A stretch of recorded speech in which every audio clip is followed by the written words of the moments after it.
Hello, my name is Naomi, and in the past couple of days, I was just remembering the time I was living in Japan and hearing my friends or people just saying, ugh, I want a partner by Christmas, or I want to go on a fancy date on Christmas, or I'd like to have a partner on Christmas where I can have chicken and cake with. At that time, I was just like, y'all do whatever y'all want to do. Have fun, good luck. But ever since I moved to Canada, I realized how unique that mindset is. And I did some research to figure out why these ideas are a thing in Japan. In order to understand why Christmas is more of a couple's thing in Japan, we actually need to look into the history of Christmas in Japan. According to Yamaguchi-shi, the very first Christmas celebration in Japan was in 1552 with some Jesuit missionary people. This may be surprising to some people. Oh, Japan's been celebrating Christmas since the 16th century? Well, the truth is, Christianity was banned in Japan in 1857, followed by Japan closing its nation, Sakoku, from 1639 to 1854. This is all because Japan had trades, relationships, whatever you want to call it, with Portuguese, Spain, and Holland, but the government's just like, oh shit, like they're coming in constantly, they're bringing Christianity, like new kind of ideologies and things. We don't like that. We don't want none of that. So bye foreigners, we're on our own. It's another video worth of topic, but anyways, so for 2 centuries, Japan did not celebrate Christmas. When Japan reopened in 1854, foreign goods, ideologies, people, and customs came into the country. It was a whole new movement to experience this flow of foreign goods. So obviously Christmas was reintroduced to Japan, but at first it was more for actual Christian people and foreigners, and regular people are like, oh, look at what they're doing, that's cute. Those Christmas goods, like Christmas cards, started circulating in Japan around 1888. Those non-Christian, non-foreigner, like regular people started celebrating Christmas. Also, it definitely helped that Japan as a nation at that time, during Meiji period, was so eager to catch up with Euro-American nations. Going back to 1854, when Japan opened up their country, it wasn't voluntary. It's because this American general or admiral called Matthew Perry came to Yokohama with his ships and said, "You better open your ports and country, because if you don't, you're going to regret it."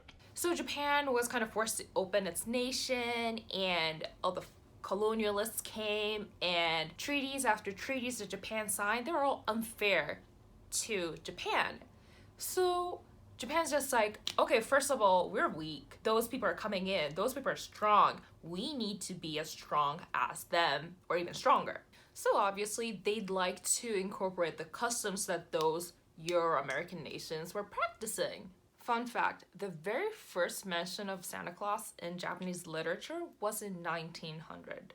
There's a kid's story where this old man's giving a present to this kid, and the dude's named Santa Kurou because Santa Claus is a foreign name, and they wanted to make it sound really Japanese, so Santa Kurou, it's a legit Japanese name.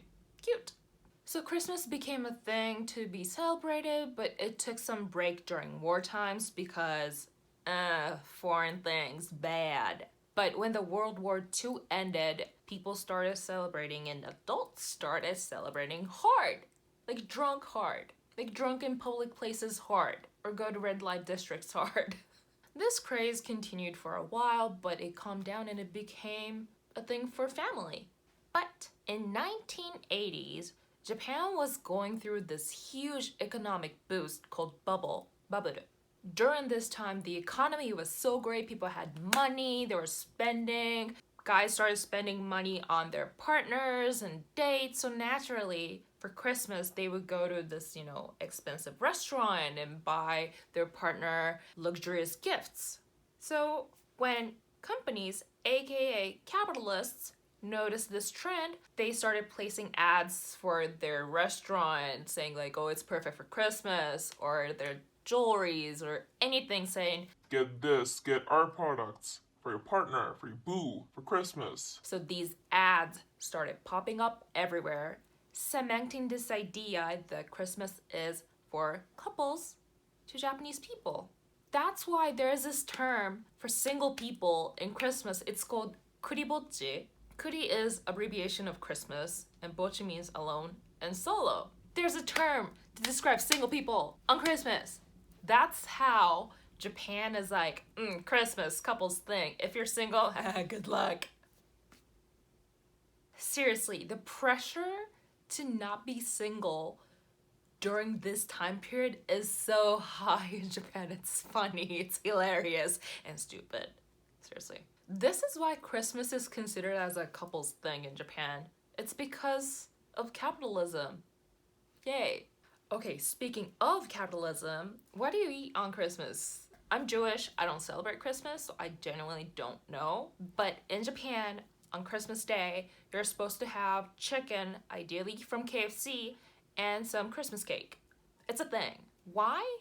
Well, as for chicken, it's actually because of KFC. That silver fox daddy is at the root of this trend.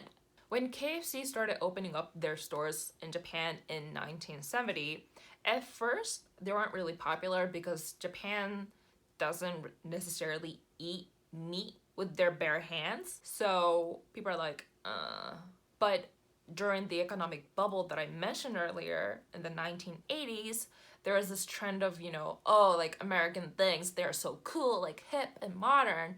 So they gradually started becoming popular. And one year, a foreigner who was in Japan went into KFC and said, yo, I can't get turkeys in Japan for Christmas, so I guess I gotta settle for KFC. And KFC was like, this is it, we're gonna do that. So KFC capitalized on it and started placing ads for Christmas saying, KFC and Christmas. It's a thing. So yeah, you will see so many ads for chicken, roasted chicken, and KFCs and everything in Japan during this time of the year. And as for cakes, very famous Japanese cake shop / bakery is believed to be the first store to sell Christmas cakes in Japan. This cake shop called Fujiya, established in 1910 in Yokohama by its founder, Fuji Ryemon. From the first year, from the get-go, they were selling Christmas cakes. Yokohama is one of the biggest port cities in Japan and there are many foreigners, so he learned how to make cakes from those foreign chefs. Fujiya became popular, they started opening up stores across Japan while selling Christmas cakes. So obviously other stores are like, what's Fujiya's doing? Christmas cakes, that's a thing, cool.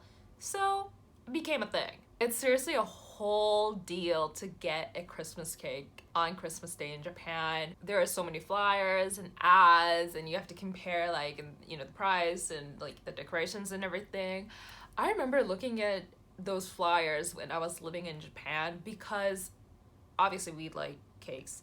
And because my mom and grandma are pescatarian, we didn't go for a typical chicken meal. So we were like, okay, cake, we're gonna do this. Where are we gonna get it from? What do we like? And I actually remember getting so excited to get one of those beautiful cakes.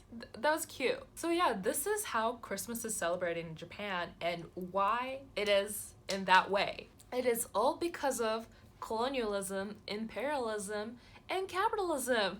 What's new? We've been new, sis, that our world is driven by colonialism, capitalism, imperialism, and other stuff. Yay. But yeah, I make these kind of videos talking about Japan, talking about movies, talking about things that I want to talk about. So if you're interested in that, it will be great if you could subscribe to my channel down below. Like this video, comment, whatever things that you want to comment on. And follow me on Instagram and Twitter at @NaomiyodaPlat.